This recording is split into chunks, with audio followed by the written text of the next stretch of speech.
বিজয়ী সকলে এতিয়া আমাৰ সমষ্টি ভিত্তিক প্ৰতিযোগিতাত পৰ্যায় আমাৰ ইতিমধ্যে হৈ গৈছে অনুৰোধ কৰিছোঁ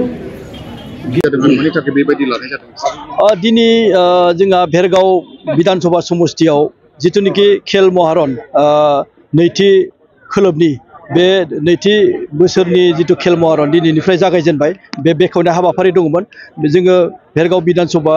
समष्टि वाइसआव 31 बिसिडिसिनि गेजेरजों बादायलायनाय जागोन बेखायनो दिनैनि बेखेवनाय हाबाफारि जों सानब्रैनि हाबाफारि लानानै बे खेल महारनखौ लादों दा बे सानब्रै जोङो 16 डिसेम्बर खालि जोबथा खेल जागोन ओंखायनो बे सानब्रैया आं गसाइनि सेराव आरज गाबदों जाहाथे मोजाङै मोजां बारलाङो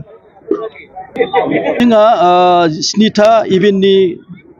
गेजेराव खेला जागोन 7थि इभेन्टआनो जाहैबाय देग्लाय गोदानै लादों चेस गेलेनाय बेनिफ्राय साइक्लिं आरो सुइमिं बे मोनथाम गेलेनाया गोदानै लादों बेजों लोगोसे एथलेटिक्स भलिबल फुटबल आरो काबादि बे गासै मोनस्नि आयदाखौ लानानै गेलेनाय बादायलायनाय जागोन आरो बे विधानसभा बादायखांनायनि उनाव जिल्लायाव थांगोन जोंहा